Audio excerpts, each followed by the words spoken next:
देखो भाई, लक्ष्मी माता जी का नाम नहीं है वैसे, लेकिन तुम्हारे स्वार्थ के कारण माता जी बना लिया। लक्ष्मी तो घर की लक्ष्मी को लक्ष्मी कहा जाता है, लेकिन आदमी कंजूस है ना, खर्च नहीं हो जाए, इसलिए लक्ष्मी तो कहती है मैं आती जाती रहूं, पियर सासरे तो अच्छी लगती हूं। आदमी कहता नहीं, मैं तुझे भोगना नहीं चाहता, मैं तो एक पाई भी खर्च नहीं करना चाहता, सत्संग में भी खर्च नहीं करना चाहता, तू तो आड़े में बैठ और मैं तेरी पूजा करूं। ओम जय लक्ष्मी माता।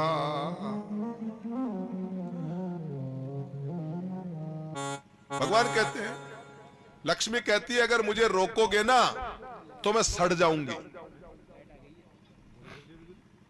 लक्ष्मी हुई, नदी हुई, हवा हुई, ये बहती हुई अच्छी लगती है।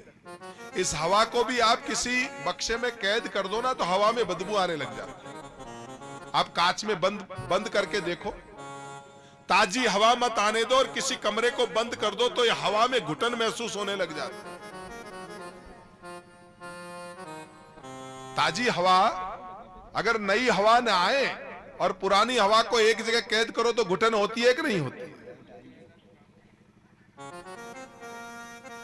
तालाब ने कहा नदी से, तालाब ने नदी से कहा, अरे पगले, ओ पगली नदी। तालाब कह रहा है नदी से, तू पागल है, बेवकूफ है।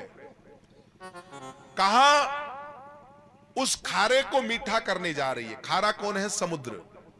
और नदियां कहां जाके मिलती है? समुद्र में मिलती है।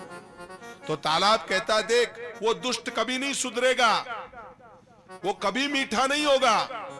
तू अपना अमृत तुल्य पानी, इस पानी से सारे देश के लिए अन्न निपजाया जा सकता है। हमारे को पीने के लिए पानी नहीं है और तू खारे समुद्र को पानी पिला रही है। अरे अपनी संपत्ति को बचा के रख। नदी ने कहा, भैया मैं तो जब बहती रहती हूं तो ही पवित्र रहती हूं। और जो ही कहते हैं नदी की एक धार किसी तालाब में चली गई, थोड़े दिन बाद में उसमें बदबू आना स्टार्ट हो जाती है, कांजी लगना स्टार्ट हो जाती है, और थोड़े दिनों में तो कहते हैं कि बस इसको बंद कर दो, बड़ी बदबू आती है। ऐसे लक्ष्मी कहती है मैं प्रवाही हूं, मैं भोग की वस्तु हूं, मेरे को इधर दिया भगवान ने, इधर खर्च करो, फिर डबल दोगुनी चौगुनी होके आऊंगी। लेकिन क्या करे बाप जी, हाथ से छूटे ही गुने है। कम से कम 10वां हिस्सा निकालना चाहिए। ये हमारे स्वार्थ की बात नहीं है, लेकिन हिसाब लगा के रखो, 10वां हिस्सा सुधारोगे तो बहुत लाभ होगा, धन पवित्र हो जाएगा धार्मिक कार्यों के लिए। वैसे तो आपका धर्म है कि अपने पितरों के उत्थान के लिए अगर भगवान ने सामर्थ्य प्रदान करी है तो भागवत कथा कराएं, और अगर किसी को ज्यादा महंगी लगती हो तो मुझे बुला लें। सामर्थ्य हो तो संगीत वालों को बुला लेंगे, नहीं तो मैं अकेला बैठा हूं, आप बैठना, मैं कथा कर दूंगा। क्या है, आपको कहीं लगे कि महाराज कई बाबा जी बड़ा पैसा मांगते तो अपन बिल्कुल कुछ नहीं।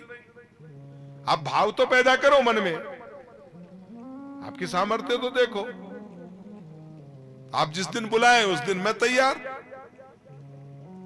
तो धर्म तो यह है कि हम कथा का आयोजन हमारे यहां करें। नहीं हो सके तो कम से कम जिस कथा में जाते हैं वहां कम से कम अपना दशांश का सहयोग तो करें। ये ग्रंथि छूटेगी तब कुछ फायदा होगा ना। न मालूम कितना धन आया, कितना धन चला जाता है। आदमी पेट पे एक बाबा जी के यहां गया, कथा कराई थी, हमने देखा इधर जालोर साइड में थे, एक बड़ा भीनमाल के पास गांव था। तो वो जो कथा करवाने वाले थे यजमान, बड़े तो बेचारों ने पैसा लगाया, पर उन्होंने कहा हमारा जो दादा है ना वो मरने वाला बाप जी, उससे कह दो तो पैसा छोड़ दे तो और कथा में पैसा लगा दे। अब वो मरने वाले हैं तो यहाँ एक कपड़े की नोड़ी होती है, नोड़ी, उस नोड़ी में वो 5-7-10 लाख रुपया बांध के सोता था महाराज। और जब कथा होने लगी तो रोज नोड़ी को, अब होश नहीं है। मैंने कहा महाराज जी समझाओ, कोई उपदेश लग जाए। मैंने जाके वो बाबा पोता कथा करवा रहा है बाप जी मारा पैया कटे माला पैया कटे देखो बाप जी नहीं ले जाए नोड़ी काट रखटे। मैंने कहा अठे कोई बठे बाप जी थारा वो छूटे तो पैसा है मारा पैया कटे लो सब यहीं रह जाएगा। तो हर सुहवा को छोड़ मिया मत देश विदेश फिरे मारा कज्जा कजल का लूटे हैं दिन रात बजाकर नक्कारा सब ठाठ धरा रह जाएगा जब लाद चलेगा बिन जारा ए पैया ही अठे रह जाईर। हाथ से जो दे दिया जो सत्कर्म हो गया। कौन कहता है कि 100 का 100 ही लगाओ 100 में से 10 लगाओगे तो महाराज खेती और निपटेगी। अगर खेत पे 100 बोरी होती है तो समझदार किसान 10 बोरी रख लेता है और 10 बोरी को वापस खेती में डाल देता है मिट्टी में डाल देता है तो उसके कमी होती है क्या? पुड़का बाया मोती नीपजे है। इसलिए कहा है दान दिए धन ना घटे कह गए दास चिड़ी चोंच भर ले गई नदी न घटिया नीर। हमने आप देख लो आप जिस भी शहर में जाओ वहां पे 2 4 5 आदमियों के नाम बता देते हैं कि साहब कथा करने जा रहे हो तो कैलाश जी दुप्पड़ को पकड़ लेना वो मोहन सिंह जी को पकड़ लेना है ये 10 मैं नाम बता रहा हूं। अब ये इस कथा में तो सहयोग करेंगे ही हमारे बाद भी कोई दूसरे आएंगे तो भी इनको पकड़ लेंगे और उसके बाद 30 फिर भी इनके खजाने में कभी कमी आएगी क्या? नहीं आती है। ध्यान रखना कभी कमी नहीं आएगी। देने वाला हमको भी सहयोग कर रहा है और भगवान उसको इतनी बरकत देते हैं कि आने वालों को भी वही आदमी सहयोग करता करता चला जाता है। नहीं तो भगवान पर से लोगों का विश्वास नहीं उठ जाए क्या? हमने देखा जो सहयोगी प्रवृत्ति के लोग हैं कैसे कैसे सेठी हैं है? ये हमारे राजस्थान के ही है। ये मोरारी बापू की न मालूम कितनी कथाएं करवाते, एक एक कथा में करोड़ों रुपया लगता है।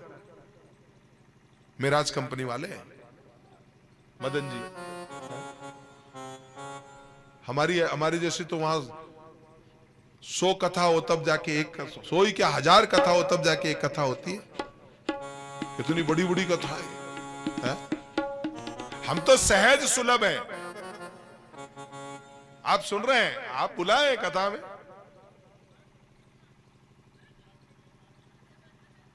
आज अंतिम समापन के दिवस की कथा है।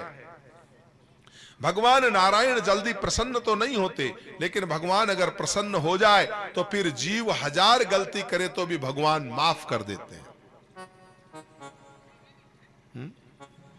जिमे अधि व्यदऊ व्याध जिमी बाली फिर सुकंठ सोई कीन कुचाली। जिस अपराध के कारण बाली का वध किया था वही कुचाली सुग्रीव ने की लेकिन भगवान ने ध्यान नहीं दिया। सोई करतूत विभीषण केरी सपने उते न राम ही हेरी। क्यों? क्योंकि भगवान अपने भक्तों की गलतियों को भी भुला देते हैं। तुम्हारे पापों को भगवान भूल जाते हैं। आप भगवान के समक्ष जाओ तो सही लेकिन हम तो पहले ही क्या कह रहे हैं कि आए कैसे? मैली चादर कितना सुंदर कला होती है। गपदनि दप गपदनि द सानि द गपदनि दप गप ग सानि सा। मैली चादर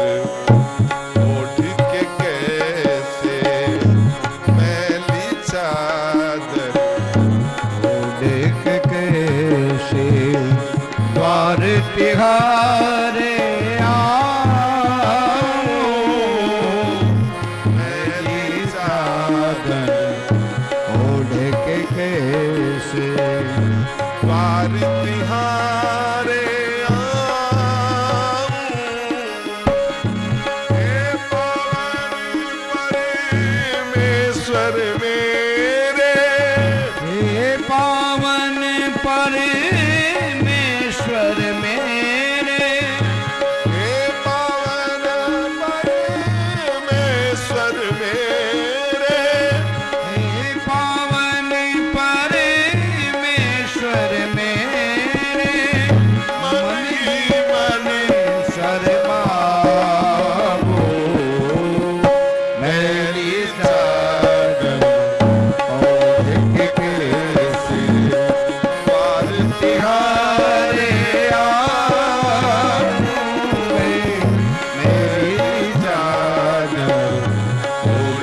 कैसे द्वार तिहारे आऊं, मैली चादर ओढ़ के कैसे।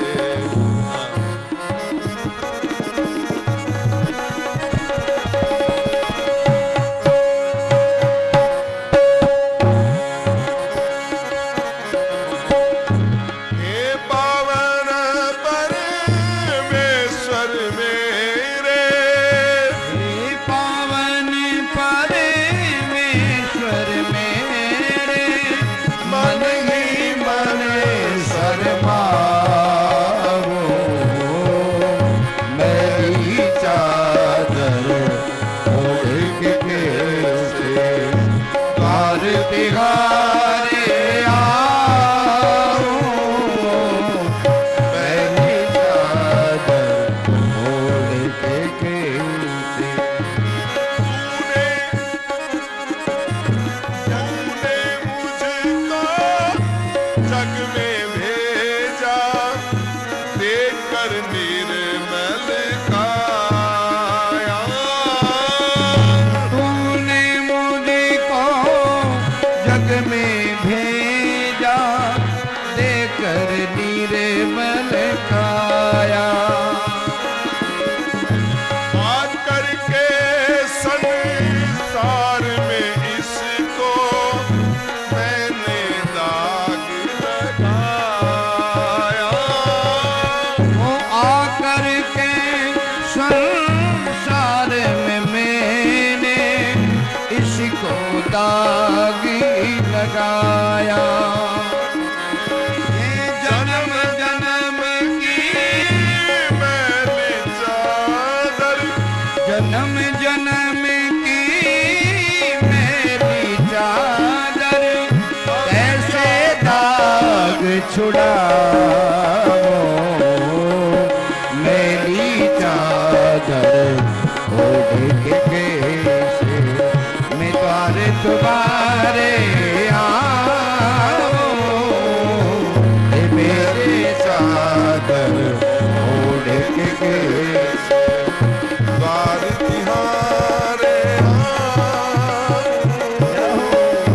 मैली चादर ओढ़ के कैसे।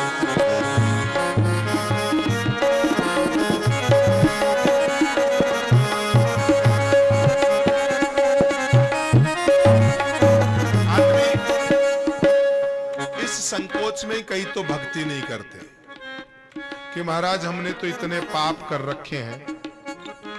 अरे तुम्हारे पाप भगवान की भक्ति से ज्यादा मजबूत नहीं है।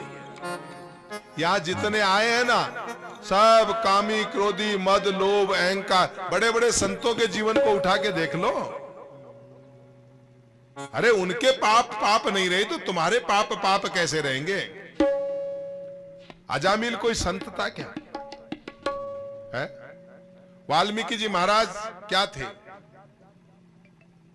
वाल्मीकि जी महाराज कितना बड़ा पाप करते थे, लेकिन भगवान के भक्त बन गए, फिर कोई भगवान ध्यान नहीं देते है। तुलसीदास जी महाराज कम कामी थे क्या? मुर्दे को लक्कड़ पहन समझ करके चले गए, सांप को पकड़ करके। और जो ही पत्नी ने कहा तो ज्ञान का बोध हो गया, तू त्रिया मेरे धर्म की माता, ते मोई ज्ञान दियो री। तो जीवन में ऐसा नहीं, बात तुम्हारे पाप कोई बहुत बड़े नहीं है। भगवान की भक्ति के सामने तुम्हारे पाप छुप जाते। भक्ति बड़ी है, पाप बड़ा नहीं है। कई आदमी बेचारा सोचता है महाराज अब क्या करें, हमसे तो गुनाह हो गया।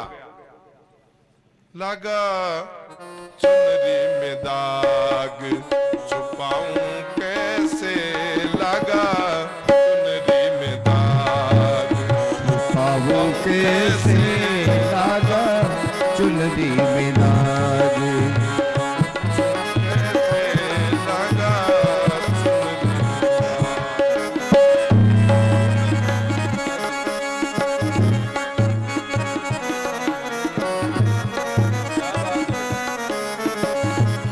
चुनरी में दाग छुपाऊं कैसे, घर जाऊं कैसे, वो लगा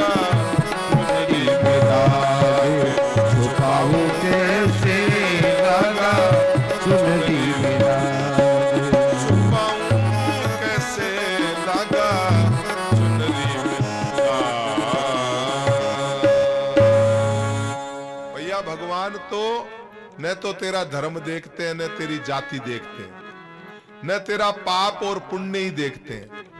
भगवान तो तेरे हृदय का प्रेम देखते हैं। जिस दिन तेरे हृदय में प्रेम हो जाए, उसी दिन ठाकुर जी तुझे स्वीकार करते हैं। स्वामी जी के जीवन का किस्सा है। स्वामी विवेकानंद जी एक बार खेतड़ी पधारे, तो खेतड़ी महाराजा ने देखा कि भाई स्वामी जी के प्रवचन सुनने तो महाराज इधर तो लोग कम ही आएंगे, अब आप पधार रहे हो तो भीड़ की व्यवस्था तो करनी पड़ेगी। अब राजा साहब को मालूम नहीं कि भीड़ की जरूरत तो नेताओं को होती है, संतों को कहां भीड़ की जरूरत होती है। लेकिन स्वामी जी ने, महाराजा ने देखा कि जब स्वामी जी आ रहे हैं तो भीड़ की व्यवस्था तो करें। तब हमारे उस समय नाचने वाली वेश्याएं होती थी। कई लोग विवाह शादी में वो केवल नाचती थी, मुजरा करती थी, नाचती थी। तो उन्होंने समझा भीड़ इकट्ठी करने के लिए एक वेश्या को बुलाया और कहा भाई तू तेरा नृत्य दिखा। बोला क्यों, आज आपके क्या आयोजन है? बोला हमारे घर पे भगवत स्वरूप स्वामी विवेकानंद जी पधारेंगे। स्वामी जी आने लगे, उससे पहले चुगल पहुंच गए और चुगलों ने जाके कान में कहा, बोला स्वामी जी देखो आपके लिए कितनी, हे भगवान कल को इन मीडिया वालों को जवाब क्या दोगे? आपके सत्संग में और आपके सत्संग से पूर्व में वेश्या का नाच होगा और महाराज आपकी भी छवि खराब हो जाएगी, हम फॉलोवर्स की भी हालत खराब हो जाएगी। स्वामी जी बड़े नाराज हुए। बोला राजा साहब ये क्या करने की जरूरत थी? बोला स्वामी जी मैंने तो समझा अब ये लोग भगती के नाम से तो इकट्ठे होते नहीं, तो पहले इनको आकर्षित करने के लिए किसी डांस के नाम से बुला लूं और फिर जब सब लोग इकट्ठे हो तो आपकी अमृतवाणी इनको सुना दूं। ज्यादा से ज्यादा लाभ की वजह से मैंने बुलाया था। स्वामी जी ने कहा आपको मेरी प्रतिष्ठा का ख्याल रखना चाहिए। स्वामी विवेकानंद यहां आए और स्वामी विवेकानंद के सामने वेश्या नाच करे? एक काम करो महाराज, आपको जो करना हो करो, जब तक आपका नृत्य चलेगा तब तक मैं कुटिया से बाहर नहीं आऊंगा। राजा साहब ने कहा महाराज ये ठीक रहेगा। अब जो ही वो मंच सजा और उस वेश्या को कहा गणिका को कि नृत्य करो, वो कहती है मैं नाचूं किसके लिए? जिनके लिए मैं नाचने आई थी वो मेहमान कहां है? वेश्या भी हट गई। तो राजा साहब ने कहा तेरा काम है पैसे ले। उसने कहा महाराज आज तक जीवन भर मैं पैसे के लिए ही नाची हूं, आज तो उस मेहमान के लिए नाम सुना है मैंने स्वामी जी का। बोला पागल है क्या, स्वामी जी नहीं आएंगे? तेरी जैसी अपराधनी को मुंह दिखाने के लिए स्वामी जी आएंगे क्या? स्वामी जी नहीं। तो बोला कोई बात नहीं, एक कृपा कर दो, एक कृपा कर दो, मुझे स्वामी जी की झोपड़ी के सामने जाकर के मेरी हाजिरी लगा लेने दो, फिर यहां के नाचूंगी। और कहते जहां स्वामी जी का औताक था, विश्राम स्थली थी, वहां वो वेश्या गई। उसने घुंघरू बांधे और भजन प्रारंभ किया। स्वर रखो।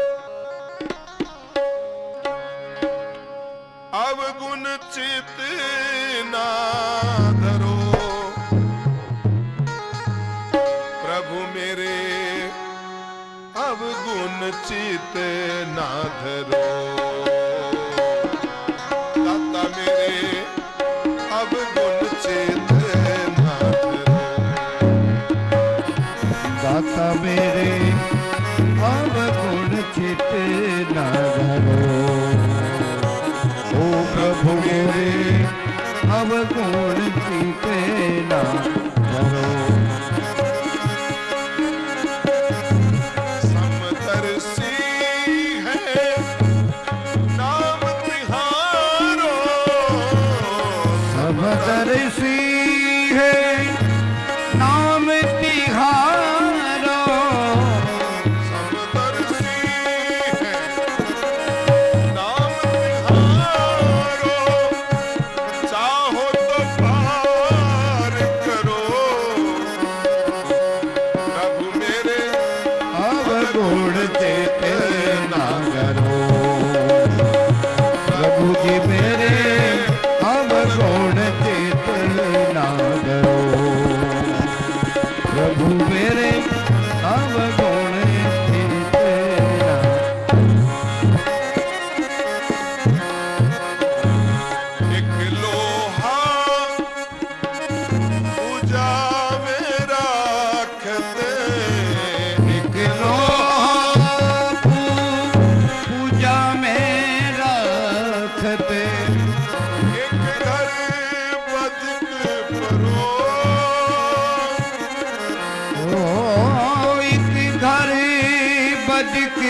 करो प्रभु पारस गुण अवगुण नहीं देखे, पारस गुण अवगुण नहीं देखे, पारस गुण अवगुण नहीं देखे, कंचन करत करो प्रभु जी मेरे अवगुण चित ना करो, प्रभु जी मेरे अवगुण चित ना करो, सावरिया मेरे अवगुण चित ना करो जी, प्रभु जी मेरे अवगुण चित ना एक नदियां एक नाल कहावत, एक नदिया के नाली कहावत, मैं रोहिणी भरो जब दोनों मिले एक बरन भई, जब दोनों मिले एक बरन भई, सुरसरी नाम परो प्रभु मेरे अवगुण चित ना करो, हे प्रभु मेरे अवगुण चित ना करो, अवगुण चित ना धरो, प्रभु मेरे अवगुण चित ना धरो।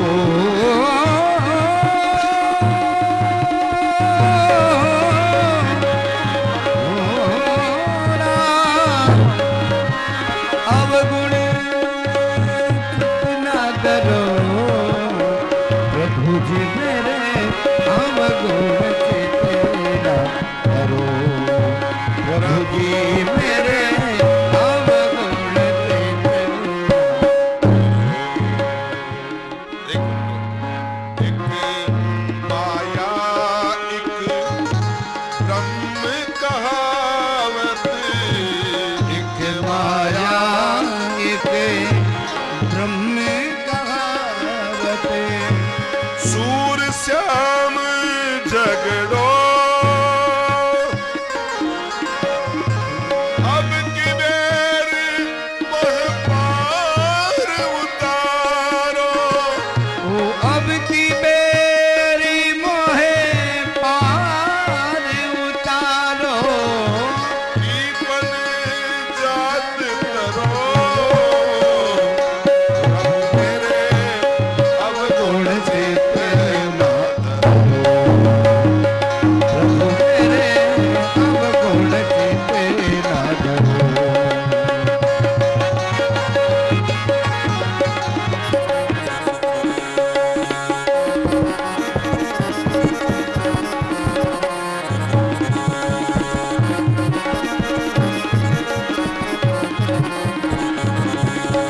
प्रभु जी मेरे अवगुण चित ना करो, प्रभु जी मेरे अवगुण चित ना करो। आपका चाहे कितना ही चुनड़ी में दाग लगे हो, आपके पाप इतने बड़े नहीं हैं। भगवान की करुणा कृपा आपके भयंकर से भयंकर पापों को धो दे देती है। कहते हैं ना, साधु के मन में समता होनी चाहिए। लेकिन स्वामी जी को लगा, अरे वेश्या नाचेगी तो मैं कैसे बैठूंगा। झोपड़ी में जाके बैठे और वेश्या ने जाकर के कहा, प्रभु भूल गए अपना स्वभाव। आप ही तो कहते हैं, प्रभु मेरे अवगुण चित्त न धरो। माना कि मैं गुनाहगार हूं, माना मैं पापी हूं, माना मैं अधम हूं, लेकिन किसका हूं? तुम्हारा हूं। मैं तुम्हारी शरण आ गया, इस सत्संग में आ गया और फिर भी अगर मैं नहीं तारा जाऊंगा, पापी अधम खल नीच प्रभु तारे न जाएंगे, आप दीन बंधु पुकारे न जाएंगे। मैं 4 कदम आप तक आ गया और उसके बावजूद भी अगर मेरा जीवन सफल नहीं हुआ, स्वामी जी जो ही उसने राग अलापा, स्वामी जी ने बाहर आके उसके पैर पकड़ लिए। ए बेटा शांति प्लीज। अरे बच्चों को शांत रखो भाई।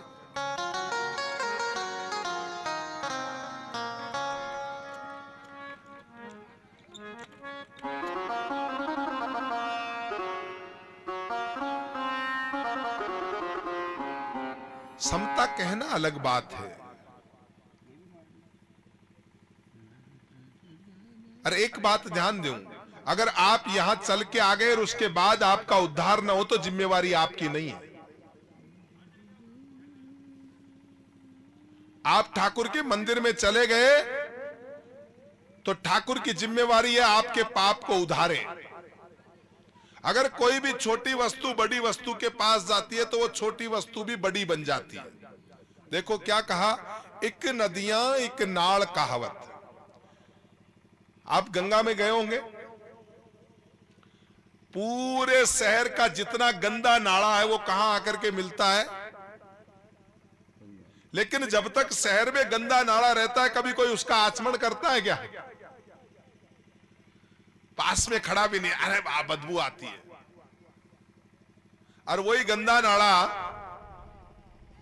जब दोनों मिले एक वर्ण भई तब सुरसरी नाम परो। जब वही गंदा नाला नदी में मिल गया, वो पापी अगर प्रभु आप में मिल गया तो फिर वो पापी कहां रहा? जब दोनों मिले एक वर्ण भई तब सुरसरी नाम धरो। प्रभु मेरे अवगुण चित्त न धरो, मैं 1000 अवगुण करके तेरे दर पे आ गया। अब शर्म तुझे होनी चाहिए, मुझे नहीं। मैं तो गुनहगार हूं, मुझे क्या शर्म है। ध्यान रखना बाप, कितनी भी बड़ी वस्तु अगर छोटी वस्तु के पास जाएगी तो अपवित्र हो जाएगी, लेकिन कितनी छोटी वस्तु अगर बड़ी वस्तु के पास जाएगी तो पवित्र हो जाएगी। देखो इतना बड़ा गंदगी का नाला गंगा में चला गया और हमने आचमन कर लिया हर हर गंगे कह के। लेकिन अब उसी गंगा का एक लोटा भर करके ले जाओ और शराब के पैक में मिलाओ, बड़ी चीज है, लेकिन वहां अगर वो बड़ी वस्तु छोटी के संग में चली गई फिर आप पैक पियोगे क्या? अरे शराब पे रखा हुआ कोई, अगर आप शराब की दुकान पे भी रख दोगे गंगा जल को तो फिर पियोगे क्या? नहीं पियोगे ना। क्यों? बड़ी वस्तु भी अगर छोटे के संग में चली गई तो बड़ी वस्तु भी छोटी हो जाती है, और कितनी छोटी वस्तु अगर किसी बड़े के संग में हो गई तो बड़ी हो जाती है। एक लोहा पूजा में राखत एक घर बधिक परो, पारस गुण अवगुण नहीं देखे वो कंचन करत करो। प्रभु ये सूर्य नारायण भगवान कब किसी का धर्म देखते हैं, कब किसी की जाति देखते हैं, सबको बराबर प्रकाश देते हैं। ये पवन देवता किसी का धर्म देख करके बात करते हैं क्या? ऐसे ही संत व्यापक होने चाहिए। भगवान ने कहा मैं मान गया मेरी मां, और कहते हैं उस दिन से वो गणिका जो थी उसने नृत्य करना बंद कर दिया। बहुत बहुत बड़ी भक्त हुई। ऐसे ऐसे जीवन सुआ पढ़ावत गणिका तारी। साधुओं ने तो अधमों का उद्धार किया है। सुधरे हुए को क्या सुधारोगे? सुधरे हुए के यहां जाओगे तो अपनी दुकानदारी चल जाएगी। तुम्हारी मर्यादा तो तब है जब तुम किसी अजामिल को तार के दिखाओ, तब तुम्हारी मजेदारी है।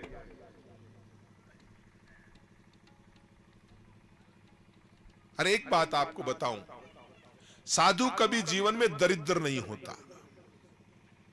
साधु गरीब हो सकता है, दरिद्र नहीं होता। महाराज दरिद्रता अलग है और गरीबी अलग है क्या? गरीबी में दरिद्रता में फर्क है क्या? हाँ बहुत फर्क है। गरीब तो धन के अभाव को बोलते हैं और दरिद्र बोलते हैं कितना भी मिलने के बाद जो संतुष्ट न हो वो दरिद्र है। कह रहे एक बार एक साधु महाराज जा रहे थे और साधु महाराज ने देखा एक कोडी मिल गई। पहले इस कोडी के भी दाम होते थे, अब आजकल तो 10 का नोट भी फेल होता जा रहा है, 100 का नोट 1 रुपए की जगह ले लेगा। लेकिन जब मुद्रा का प्रचलन प्रारंभ हुआ तो कोडी का भी दाम था, तो बाबा जी ने कोडी ले ली। तो किसी ने कहा महाराज आप कोडी का क्या करोगे? बोला भाई ध्यान रखना, ये कोडी मैं किसी दरिद्री को दूंगा। बोला महाराज दरिद्र? बोला हां, ये कोडी मैं किसी दरिद्र को दूंगा। बोला महाराज दरिद्र कौन होता है? बोला जो कितना भी मिले फिर भी संतुष्ट ना हो वो दरिद्री। एक दिन कहते हैं आवाज आ रही थी जोर से, मारो मारो काटो काटो।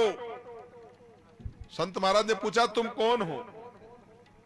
बोला महाराज हम पूरब दिशा के राजा के सैनिक हैं। पूरब दिशा के राजा ने पश्चिम दिशा के राज पर चढ़ाई कर दी। बोला क्यों? उसके पास राज की कमी है क्या? बोला कमी नहीं है महाराज, धन की कोई कमी नहीं है। तो बोला फिर चढ़ाई क्यों की? बोला क्यों? क्योंकि पूरब दिशा का राजा ने देखा कि पश्चिम दिशा का राजा कमजोर हो रहा है, तो उसने चढ़ाई कर दी। तो बोला इसके यहां खाने की कमी है क्या? बोला महाराज खाने की तो खूब है, लेकिन फिर भी देखा और। साधु ने कहा रोको इसको, 2 मिनट रोको। बोला मिल गया मिल गया मिल गया मुझे। बोला कौन मिल गया? बोला सबसे बड़ा दरिद्री मिल गया। इतना बड़ा राज है फिर भी और। सच पूछो तो गरीब होना अच्छा है दरिद्री होने के बजाय। संतुष्टो सततम योगी, जो संतुष्ट नहीं है वो दरिद्री है। इसलिए कहते हैं आज हम एक गरीब ब्राह्मण की कथा करेंगे, दरिद्र ब्राह्मण की नहीं। सुदामा जी दरिद्र नहीं है, सुदामा गरीब है। क्यों? क्योंकि धन नहीं चाहिए, सुबह का काम शाम तक चल जाए। एक अपने दृष्टांत देते थे गुरु महाराज। एक साधु ने पूछा, अच्छा,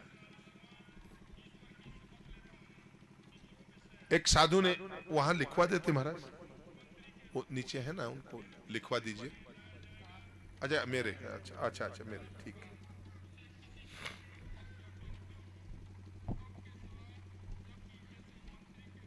तो सेठ जी ने पूछा, अरे बोला मुनीम अपने खजाने में धन कितना है? अपने खजाने में धन कितना है? बोला महाराज इतना है कि आपकी 7 पीढ़ी अगर खाए तो खत्म नहीं होगा। सेठ जी को बड़ी चिंता हुई। अरे बोला केवल 7 पीढ़ी का ही है, तो फिर मेरी 8वीं पीढ़ी क्या करेगी? ओहो बहुत कम कमाया भाई। मुनीम को लगा सेठ जी को 7 पीढ़ी का धन मिलने के बाद भी संतुष्टि नहीं है। ऐसे बड़े दरिद्र नारायण जी को तो प्रणाम है। उन्होंने कहा एक काम करो सेठ जी, आप एक तपस्वी बाबा हैं, उनके आश्रम जाके आ जाओ। सेठ जी आपकी 8वीं पीढ़ी का इंतजाम करना है तो एक ही बाबा यहां आए हुए हैं, उनके दर्शन करके उनको भेंट देके आ जाओ। तो 8वीं पीढ़ी क्या आपकी 14वीं पीढ़ी तक का। अरे बोला ऐसा? तो भैया मुझे पहले वहां जाने दे, ले चल तू। सेठ जी बढ़िया भेंट वेट ले गए। बोला साधु कितने लोग होंगे? 10-20 लोग होंगे। अब भाई श्रेष्ठ का मतलब होता है श्रेष्ठ। आज भी जिसके गांव में कहीं जाते हैं ना, तो वहां फिर कोई अग्रवाल जी मिल जाते हैं, कोई माहेश्वरी जी मिल जाते हैं, कोई जैन साहब मिल जाते हैं, कोई भी पंडित जी। तो उनका काम है, उनको संस्कार मिले हैं, क्योंकि सेठ मतलब, सेठ शब्द बना श्रेष्ठ से। वो समझते हैं धर्म का मतलब समझते हैं, प्रेम से बैठ के कथा भी सुनते हैं और कथाओं की व्यवस्था भी करते हैं। तो आप साधु से मिलने जाओगे तो ऐसे थोड़ी जाओगे है? आप जाओ तो आपका कुछ भेंट लेके जाओ। साधु संत मिलन को चाहिए तज माया अभिमान, माया समर्पित करने जाइए। तपस्वी बाबा के पास गए सेठ जी। बोला महाराज प्रणाम दो। हाँ बोला क्या है? आज हम भी सुबह एक बाबा के पास गए थे, ऐसा संत हमने भी देखा, यही देखा फ्लोरा। हम सुबह गए थे, न हमारा सोल लिया न दक्षिणा ली। आज सुबह का साक्षात है। ऐसे संत अभी भी मौजूद हैं। महाराज भी साथ में थे। और क्या चाहिए, किसको दे रहा है? अभी ऐसी आपकी नगरी के पास में भी ऐसे बाबा मस्तराम मिल गए। और सेठ जी ने कहा कि महाराज आपको कुछ भेंट करना। बोला क्यों? बोला महाराज मैं कुछ सीधा आटा लेकर के आया हूं, आप लोगों को मेरी तरफ से भंडारा हो जाए। अरे बोला आज रात का तो बन गया भाई सेठ, वैसे तो हम साधु लोग हैं, मांग के ही करते हैं, आज रात का तो बन गया, कल देखेंगे। तो बोला इसको आप रख लो, कल काम में ले लेना। बोला मेरे पास आज का भी है और कल सुबह भी काम आ जाएगा, और परसों की मुझे जरूरत नहीं, परसों की परसों देखी जाएगी। सेठ को झटका लगा, मैं 7 पीढ़ी से संतुष्ट नहीं हुआ, और ये साधु जिसके पास 2 वक्त खाने का नहीं है, तीसरे वक्त का इंतजाम नहीं है, लेकिन उसका भगवान में विश्वास है, और वो कहता मुझे जरूरत नहीं। सेठ जी तुरंत आए, उन्होंने कहा कहां? बोला रे कहां साथ लेके जाएगा, कौन 7 पीढ़ी की बात करता है? बताओ ईमानदारी से, आप में कितने लोग अपनी तीसरी पीढ़ी को याद करते हैं? करते हो क्या? 2 पीढ़ी को कोई दादा को याद करता है क्या बेचारे को? कितना खाते हो न पीते हो न कुछ नहीं करते, हाय रे मारी औलाद रे, न कभी धर्म में खर्चा होता है न कभी दान में खर्चा होता है, और वो औलाद 2 पीढ़ी बाद। तुम अपने दादा को याद नहीं कर रहे, परदादा को याद नहीं कर रहे, तो तुम्हारी औलाद तुमको क्या खा के याद करेगी? यही मोह है, इसी का बंधन कट जाए तो मुक्ति हो जाए। महाराज मोह का बंधन कटे कैसे? बोला बंधन बांधा वैसे ही काटो। हाँ, बंधन जैसे बांधा था वैसे ही काटना। बंधन, अच्छा भाई बंधन किसने बांधा है? बंध्यो जीव मरकट की नाई। ये जीव कैसे बंधा है? नहीं कह दिया था 7वें दिन सुदामा जी का ही होता है। हाँ हाँ, नहीं ये अब पर हम कहाँ ले जाएंगे? वो उसको थोड़ा बोलो तो, ये जो चावल आया है वो चावल उधर पकवा दो तो सबको भंडारे में। ये हम कहाँ ले जाएंगे चावल? नहीं उसको बोल दो, एक भगोला चढ़ा के चावल सुदामा जी का भोग लग जाए। अभी इतना चावल आ गया, हम क्या करें, कहाँ ले जाएंगे चावल को? तो सुदामा जी का भोग है, तैयार बन जाएगा, साथ का साथ लगवा दो इसको। तो महाराज कहाँ चर्चा चल रही थी? क्या कर रहा था? क्या कथा कर रही थी? आपका ध्यान कहाँ था? मेरा तो नहीं, कथा कहाँ कर रहा था? ऐसा इसको छोड़ो, फोनों को। अभी तो बहुत इम्पोर्टेंट काम हो रहा था। कहने का मतलब ये था बाप, खबर नहीं पल की और योजनाएं बनाते हो कल की। जो लोग रात को बैठ करके सुबह कई फैक्ट्रियां बनाने वाले थे, सुबह मालूम चलते हो चिता में धक धक धक धक। एक पल का खबर नहीं है यार। अपने वर्तमान को सुधार लो, तुम्हारा जीवन सुधर जाएगा। आदमी के दुख का कारण क्या है? आदमी के दुख का कारण यह है, आदमी वर्तमान में जीना ही नहीं चाहता। या तो भूत में जीता है या भविष्य में जीता है। अंग्रेजी में कहते हैं पास्ट, या जीता है फ्यूचर में। अरे past has been gone and future is not yet here, it's still to be set. बीत गया, पास्ट बीत गया, और जो बीत गया सो बीत गया। तकदीर का शिकवा कौन करे? जो तीर कमान से निकल गया उस तीर का पीछा कौन करे, क्यों करे? Why you are worried about your past and future? When the future is not yet here, it's still to be sapped. जब यहाँ है नहीं, छुपा हुआ है, जिसे आकार दिया जाना है उस फ्यूचर के प्रति। अरे महाराज भविष्य की चिंता है, बच्चा पैदा नहीं हुआ उससे पहले बेचारे को चिंता में बांध देते हो। फिर बोलते हो महाराज दुखी। अरे दुख के तो उसको पाठ पढ़ा दिए। आजकल के लोगों ने तो बचपन भी छीन लिया।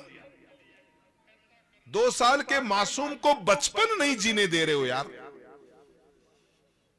इतना बड़ा बोझा लाद देते हो उसके। क्या ये जीवन इतना बड़ा अभिशाप है? चिंता रहित खेलना खाना और रहना निश्चय स्वच्छंद। कैसे भूला जा सकता है बचपन का अतुलित आनंद? वो तुम्हारा आनंद होगा।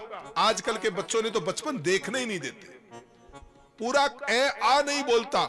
माँ बापों ने न मालूम क्या तय कर दिया। खुद चाहे अंगूठा टेक रहे होंगे, चाहे 10वीं भी 20-33% से पास की होगी, लेकिन बेटे को कलेक्टर बनाने में उतरे हुए हैं। बेचारे मासूम का 2 वर्ष का जीवन भी छीन लेते हैं। अरे उसके जीवन के आनंद करने के अगर सच्चे दिन है तो 5 वर्ष तक की अवस्था खूब जीने दो ना उसको। आप उसको सब कुछ दे सकते हो, लेकिन ये बचपन का अतुलित आनंद उसे नहीं दे सकते। अपरिपक्व अवस्था में बच्चे को ऐसी चिंता का बोध करा दिया जाता है।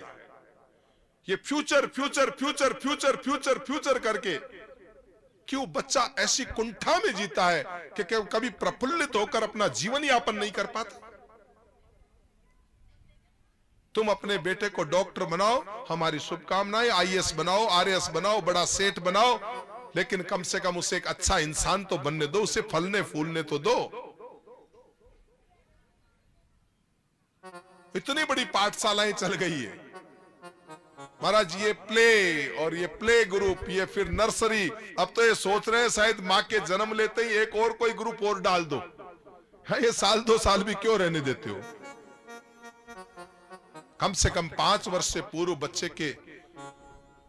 और सच्ची बात पूछो, बच्चे का आकर्षण जब होगा जब दूसरे बच्चे को स्कूल जाते हुए देख करके तुम्हारा बच्चा थैला लेके तुम्हारे हाथ से खींचे नहीं कि मैं भी स्कूल जाऊंगा, तब तक पढ़ने मत भेजो।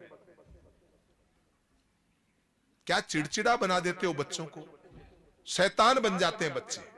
बच्चा रो रहा है, चिल्ला रहा है, और जबरदस्ती से बस में बिठा रहे हो, 2-4 थप्पड़ लगा रहे हो। वो कह रहा है मैं कौन सी दुनिया में आ गया, कैसे दुष्ट माँ बाप है। ये क्या पढ़ाई पढ़ाते हैं? अगर वो एक दिन नहीं जाएगा तो क्या बिगड़ जाएगा? अगर प्ले स्कूल ही है तो बच्चे को प्रसन्नता से ही जाने दो। अगर उसकी, पर मैंने देखा, मुझे बड़ी दया आ जाती है, माफ करना बाप, आपकी समझदारी को मेरा प्रणाम है, लेकिन मुझे दया आ जाती है। ये क्या कर रहे हैं इस बच्चे के साथ? इसकी मासूमियत छीन, उसके सामर्थ्य नहीं है, और वो समझदार माँ बाप 2 थप्पड़ लगाते हैं। आगे गया तो मास्टर भी ऐसा ही निर्दयी मिल जाता है। बच्चे की इच्छा शक्ति पैदा होने दो पढ़ने के प्रति, तब आपका बच्चा कोई महान बनेगा। और देख लो, ये जितनों ने ज्यादा कॉन्वेंट स्कूल में पढ़ाया ना, एक भी आईएएस नहीं बना। और ये बेचारे मारवाड़ में कोई बाड़मेरकार, कोई जैसलमेरकार, कोई 12-12 किलोमीटर से, कोई 5 साल बाद में पढ़ने गया, कोई 6 साल बाद में पढ़ने गया। कितने लोगों ने नाम उजागर किया। इच्छाएं तुम्हारी थोपी हुई नहीं चाहिए बच्चे को। फार्मूला है, उसकी स्वयं की इच्छा जागृत हो कि मुझे पढ़ने जाना है। यह डिसीजन आपके बच्चे का हो। एक बड़े एलन पीज करके एक बड़े लेखक हुए हैं, उन्होंने बड़ा हम जब बोलते हैं तो उसमें मोटिवेशनल स्पीकिंग में हम बताते हैं, उसमें उन्होंने एक बड़ी पुस्तक लिखी, सवाल ही जवाब है। यानी आपका बच्चा, उसमें ऐसा आकर्षण पैदा करो पढ़ाई के लिए कि वो खुद बैग लेके कहे नहीं मामा मैं स्कूल जाऊंगा, तो स्कूल भेजो। बच्चा कहे मुझे जाना है स्कूल, तब ये फैसला अगर उसका होगा तो आपका बच्चा नाम करेगा। और अगर आपने जबरदस्ती से ठोक ठोक करके, मार मार के, पीट पीट के भेज दिया, तो वो स्कूल में जाकर के भी शैतान ही बनेगा। बच्चे के हृदय में प्रेम पैदा करो, विद्या के प्रति आकर्षण पैदा करो। औरन को धन चाहिए बावरी, साधुन को धन केवल भिक्षा। इतना विश्वास नहीं है भगवान पे? चोंच दिए तो चुगा नहीं देगा? विश्वास करे भी कैसे महाराज? अब आजकल तो एक ही पैदा करते हैं और उसी को कलेक्टर बनाना है, उसी से सारी मनोकामनाएं पूरी करनी है। पहले 2-4 हो जाते थे तो विश्वास तो रहता था कि ये नहीं करेगा तो शायद ये कर देगा, ये नहीं करेगा तो ये कर देगा।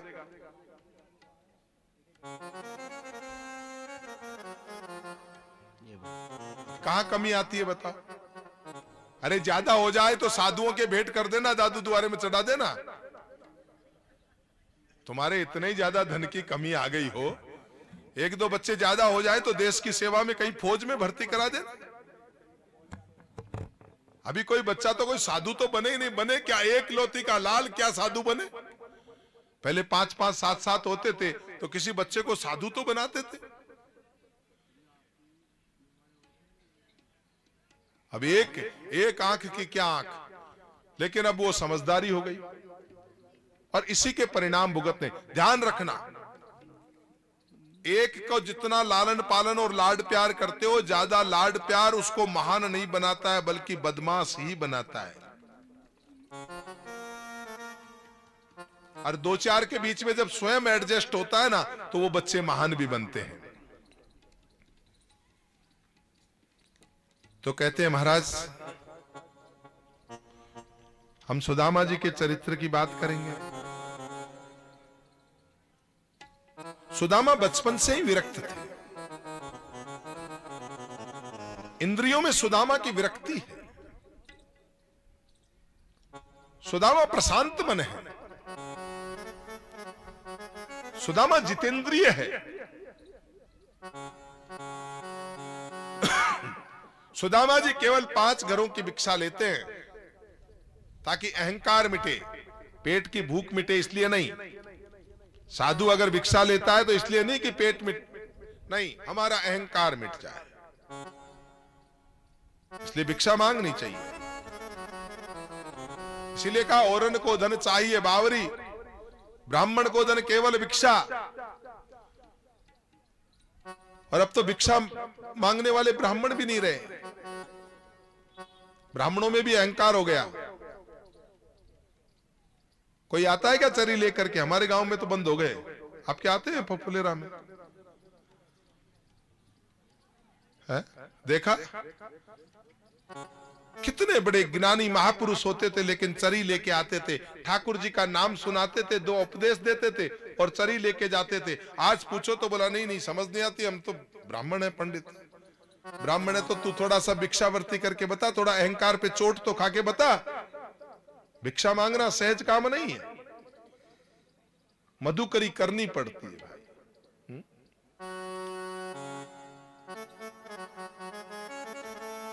भागवत में लिखा है कि ये ब्राह्मण का अधिकार है, इसे भीख मत कहना। आते हैं आपके आवेचन माता जी था, अब कौन आवे? सब बंद हो गए, सब बंद हो गए। क्यों? अहंकार ने इतना पुष्ट कर दिया। भीख मांगना बड़ा काम है। यहां तो साधु बनने से पहले भीख मांगना और बड़ा मुश्किल काम है माता जी। इस शरीर को बड़ी संपत्ति मिली, सारी आर्थिक संपत्ति, तो बड़ा मुश्किल था कटोरा लेके निकलना, लेकिन निकलना पड़ा तब मालूम चला कितना अपमान सहन करना पड़ता है। सुखदेव जी महाराज, मैं फिर कहता हूं, सुखदेव जी महाराज ने सुदामा जी को दरिद्र नहीं कहा, गरीब कहा। सुदामा जी सुबह घर में खाएं, शाम के लिए अन्न नहीं रहता। जैसे सेठ जी को उपदेश लगा और सेठ जी ने आते ही कहा, अरे मेरे से बढ़िया स्थिति तो इन साधुओं की है, मैं 1 महीने का राशन लेके आया हूं और वो कहता है बासी राशन नहीं चाहिए, अभी का है, सुबह काम चल जाएगा और शाम की शाम को देखी जाएगी। और मैं हूं कि 7 पीढ़ी का धन होने के बावजूद भी, वैसे सेठ श्रेष्ठ होते हैं भाई, इसलिए नहीं कि हमें हर कथा के अंदर सेठों का सहयोग मिलता है, पर उनके संस्कारों को हमारा भी नमन होता है। धर्म में अगर वो खर्च न करें तो हमारा काम कैसे चले भाई? जब भी जाते हैं तो हमें मालूम है कोई न कोई सेठ मिल ही जाएंगे। चलो यार, भगवान भरोसे कर लो, कोई न कोई सेठ मिल ही जाएगा। आप सभी तो सेठ। सेठ वो है जो श्रेष्ठ कर्म करे। एक सेठ जी थे, घी ढुल गया। घी ढुल गए तो घी को यूं बैठे बैठे चूप रहे थे और यूं डिब्बे पे पीपे पे लगाते जा रहे थे। पास में एक कुमावत बैठे थे, कारीगरी का काम करते थे। उन्होंने सेठ जी को देखा, ऐसा कंजूस बनिया तो मैंने आज तक नहीं देखा। अब तो जमीन में कुछ भी नहीं बच्चा, ये बातें करता जा रहा है, घी को चूपता जा रहा है, इस पे लगाता जा रहा है। महाराज अब तो ये मत जमीन बची छे, ऐसा कंजूस बनिया एक बूंद भी घी की नहीं छोड़ना चाहता। थोड़ा समय गुजरा, एक दिन सेठ जी ने बुला लिया। बोला, अरे रामलाल। बोले, हाँ हाँ सेठ जी फरमाओ। बोले, यार आपने एक मंदिर बनवानो छे। उसके दिमाग में आया, सेठ और मंदिर बनवाएगा। एक बूंद उसके दिमाग में क्या बैठ गई कि सेठ माने कंजूस होता है। तो बोले, महाराज आप मंदिर बनाओगे? बोला, हाँ मैं ही बनाऊंगा। तू तो बता, नीमी को मुहूर्त कद को लगावा? बोले, महाराज काल ही लगा दो, बढ़िया छे। तो बोला, भाई नीम में क्या क्या डालें? तो उसने बताया कि ये स्यार की, ये वो नागफणी लियाना, वो लियाना, नारियल लियाना, 1 किलो घी लियाना। सेठ जी ने कहा, यार नीम में तो बहुत लगाई, 1 किलो घी का मतलब? बोला, सेठ जी नीम में घी डालना चाहिए, मंदिर की नीम में घी डालना चाहिए। बोला, भाई पहली बार सुना। अगर 1 किलो घी डाले तो शुभ होता है? बोला, हाँ। और अगर ज्यादा डाले तो? बोला, सेठ जी मंदिर की नीम में जितना घी डालते हैं उतना ही शुभ माना गया है। बोला, पक्की बात है? बोला, हाँ। सेठ जी ने पूछा, अरे टीकम कत्ता पीपा पड़िया छे? बोला, 6। बोला, डाल दे 6 का 6 ही। सेठ की कंजूसी तो देखी है, लेकिन सेठ की उदारता नहीं देखी। जितने लोग सीखते हैं वो सेठ की कंजूसी तो सीख जाते हैं, सेठ जी की उदारता नहीं देखते। इन सेठों ने कंजूसी बहुत की है, लेकिन इधर पूरे मारवाड़ में चले जाना, जहां जाकर के देखोगे ना, बड़े बड़े हॉल, बड़ी बड़ी धर्मशालाएं हैं, क्या क्या, कहां धर्म में पीछे रहे हैं क्या? व्यर्थ में एक बूंद भी घी की नहीं जाने सही है। और धर्म के नाम पे चाहे पूरा खजाना लुटाना पड़े तो पीछे नहीं हटे, उस व्यक्ति का नाम श्रेष्ठ होता है। दरिद्र वो है जो असंतोषी है।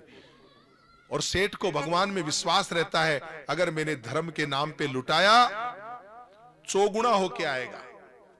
अरे धरती में बीज फेंकते हो 1 बोरी तो धरती 100 बोरी देती है। तो तुम धर्म के नाम पे अगर 10% भेजोगे तो वो 100% करके नहीं भेजेगा क्या?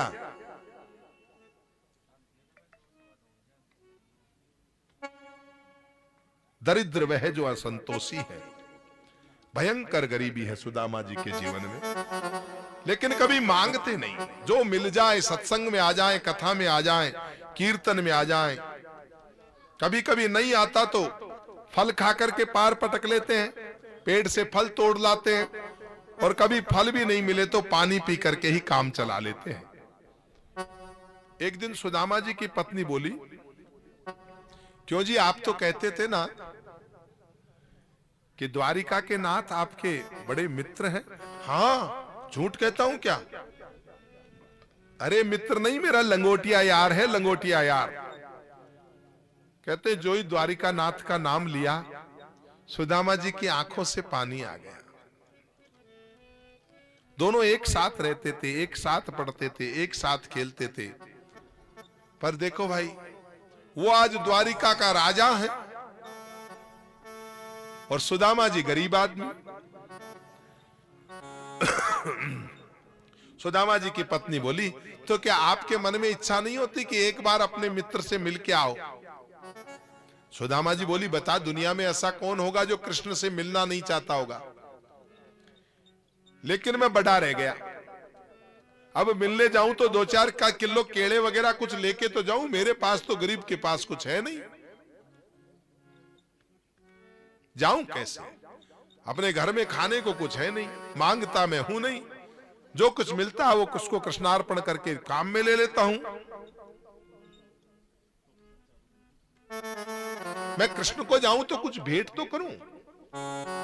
द्वारिका जाऊं जो, द्वारिका जाऊं जो, आठऊ जाम जही जक तेरे, जो न कहो करियो तो बड़ो दुख, जाय कहां अपनी गति हेरे। द्वार खड़े छड़िया प्रभु के ता, भूपति जात न पावत नेरे,